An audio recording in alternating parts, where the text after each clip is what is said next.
So the car has now had its full safe wash. It's now going to have a chemical decontamination. First off is the iron removal stage. After this, I'm going to use the tar remover, remove any of the tar. It's flicked up, same reason again. There shouldn't be much of it, with it being a couple of days old. It's a 20 plate, so you know, it's not that old at all. But it's been driven about, it needs to be done, and then once it's done, we can move on to the next stage, which is bringing it inside and just start drying it down. And yeah, so first off is the Corosol, probably the best iron remover on the market, to be quite honest with you, very cheap as well.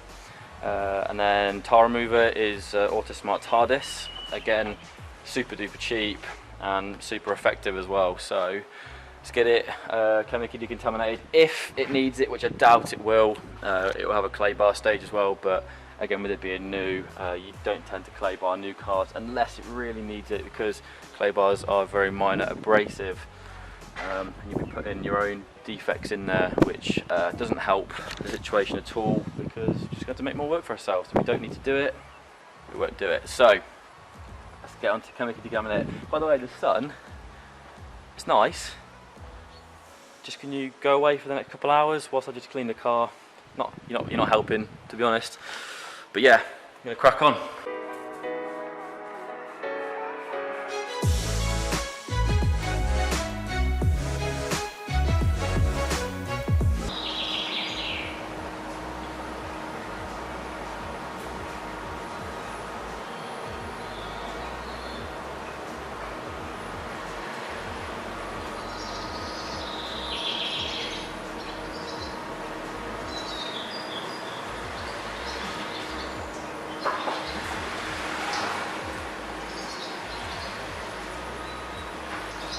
Okay, so start of day 2 on the Tesla Model 3. It has been fully washed, decontaminated, and now it's inside and it's dried. I didn't really film the drying process or anything after that, to be honest, but it's all dry. Got the airflow in between all the handles and all the mirrors and badges and stuff like that. So contacted the customer back and forth. It is in for a new car prep. However, there are some swirl marks and scratches on here that are just an eyesore, to be honest, and it's going to need more than a single stage, unfortunately. It's a little bit annoying. It adds a little bit more time on, and it's not really ideal, but it's going to look better once it's finished after this 2-stage. So I'm going to walk you around the car and show you some of the worst areas, because to be honest, and it didn't actually surprise me when I saw how bad the areas, how bad the paint was. You know, I've done a couple of these before, and both times the car just come back and it's swirled, it's scratched. So it's not ideal, but I'm going to take you around the car now and show you some of the worst areas that I found. So there's a lot of swirly whirlies there.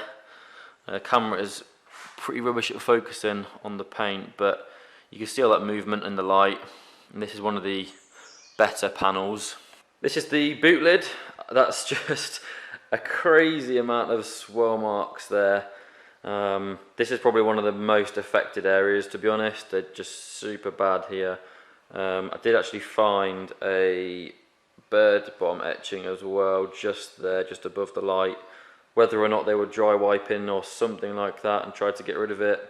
They definitely got rid of it, but left behind some nasty swirl marks, because it doesn't actually go all the way across. Just this area here is just horrendous. Bumper, again, I mean, just a crazy amount of swirl marks on a 20 reg car. It's just unbelievable. It was between the boot and this panel here that's the worst affected. I'd probably go the boot, to be honest, after looking at this again. But it's just, again, it's just a crazy amount of swirl marks. Luckily, I mean, it's a shame because Tesla paintwork is so soft. This is what happens when you improperly wash it with no protection on it. It's just gonna scratch and swell really quickly, really easily. Not good at all. But give it a little while and we should be good to go, and move on to coating it. So there's areas that are just really random and really scratched up, and then there's others that are still scratched but nowhere near as bad. But this is definitely going to need a 2-stage. There's no way of getting around this with just a single stage. So a lot to get through. Currently at the minute the customer is in no rush to have the car back, as we are in lockdown. So not really much he can do with the car if he was to get it in the next few days. But take your time with it. I'm not in any rush, and we'll crack on. Okay, so the driver's door has been cut. This is the rear driver's door. You can still see it obviously hasn't been touched. There's so many swell marks in it. If we bring it over to here, there we go. This is probably one of the worst sides of the. This is the worst side of the car in my opinion. Still needs refining. There's a lot of haze still left in here. That's to be expected with a soft Tesla paintwork. It's going to leave behind a lot of haze, but that will be addressed in the second stage where we come to polish it. So big improvements there, and I'm very happy with it so far. This panel has been done as well. That was the first bit. I usually like to work from the top downwards. We've got this I'm going to start on now because that's probably the worst area of the car. I like to try and do the worst bits first, obviously opposed to starting off with the roof, but the roof's all glass. And then I'm going to work, I've done this, I'm going to do that, do this door, this panel here, and then this little bit that goes underneath. And then I'm going to do the boot and the rear bumper, and then that should probably be it because it is 8:15 at night, but something lovely. It's still light outside, which is nice.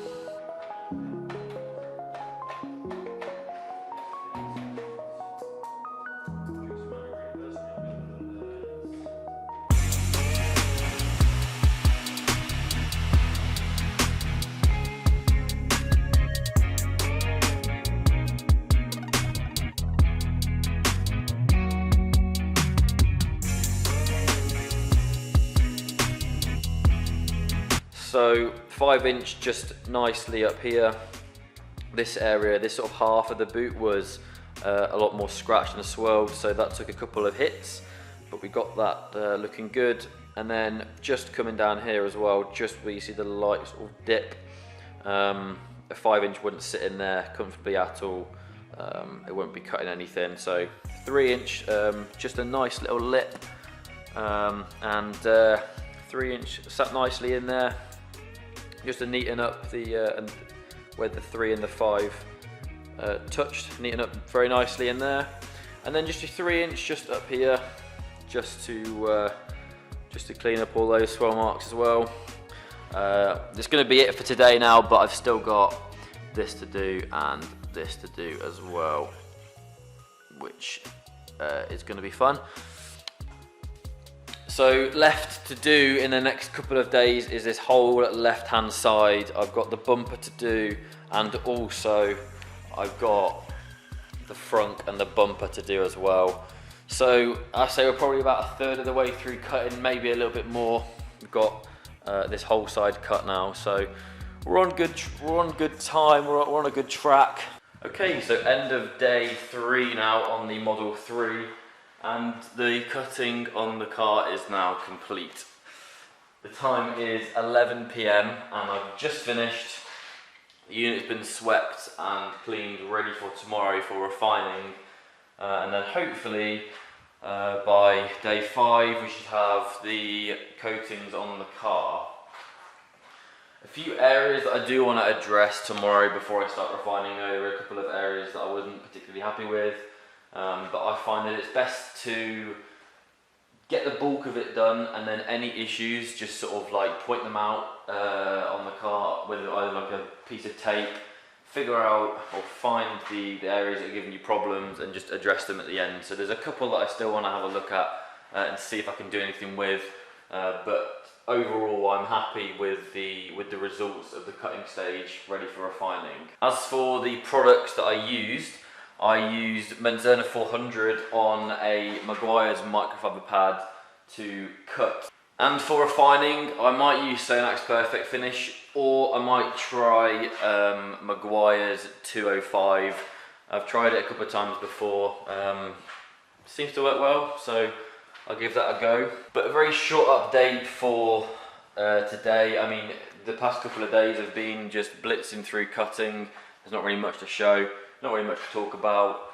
But hopefully by tomorrow we should have, the car should start coming together nicely, and we should start seeing the final result take place. So I'll speak to you guys tomorrow.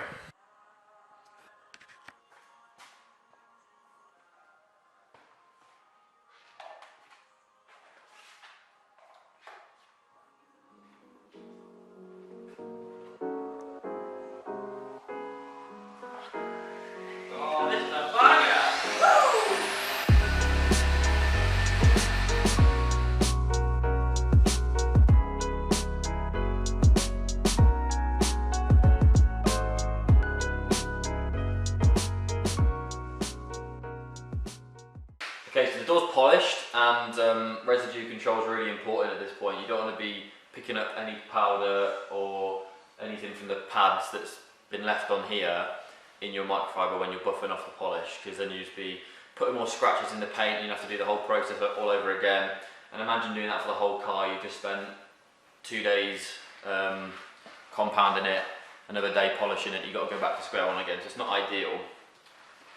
But using any sort of air blower, so I've just got a pet dryer.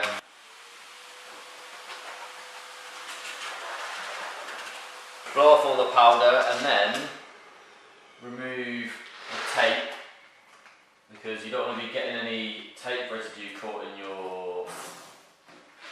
your cloth. Again, you run the risk of putting scratches in it.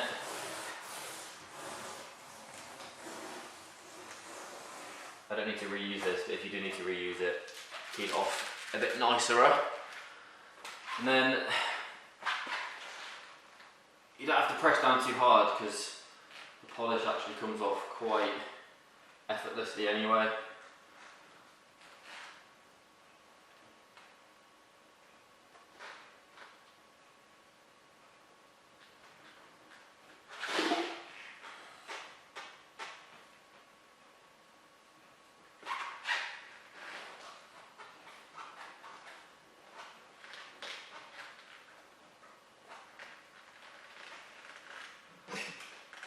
Get your light and just check that you've picked up all the residue.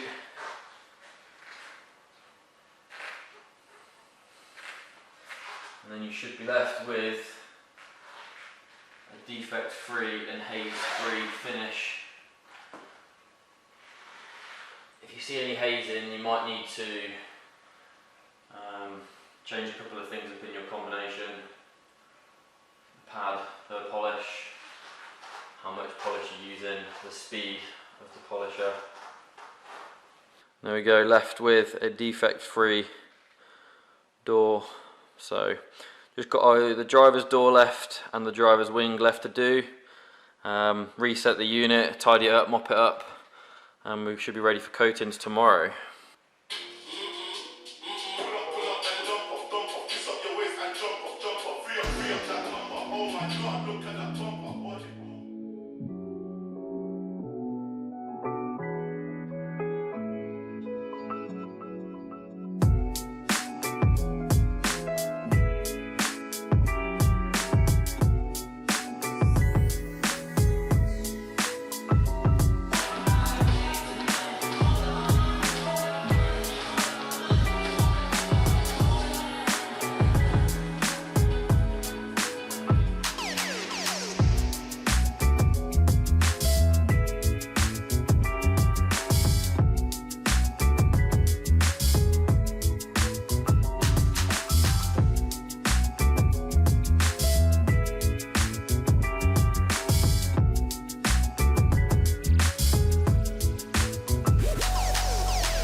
Model 3's done.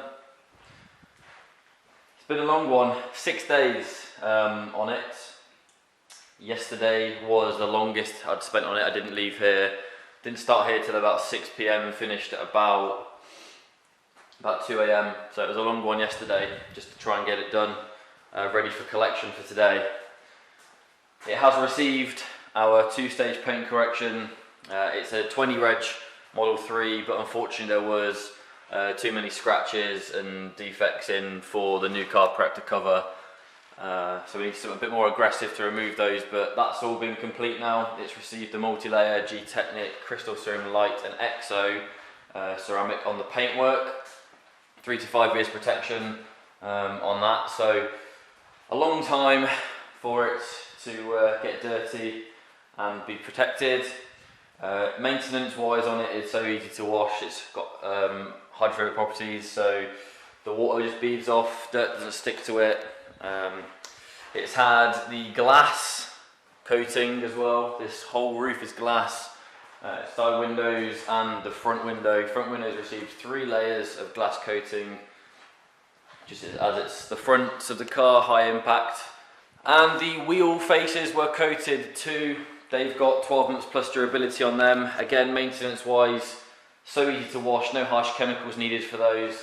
Just a jet wash, water, and some pH neutral shampoo just to wash out and loosen up the dirt. That's been it for the Model 3. I hope you enjoyed the first video, the first vlog on this channel. Let me know how I did, comment down below. But be nice, please. I'm going to leave you now with some after shots of the Model 3. It's turned out brilliantly. I'm super pleased with it, and I can't wait for the owner to come and take a look at it, because yeah, I'm very pleased with it. My links for my Instagram and Facebook and website and whatever else is down in the description down below. Feel free to contact me, and I'll try and get back to you as soon as possible. But for now, thank you so much for watching, and until next time, see ya.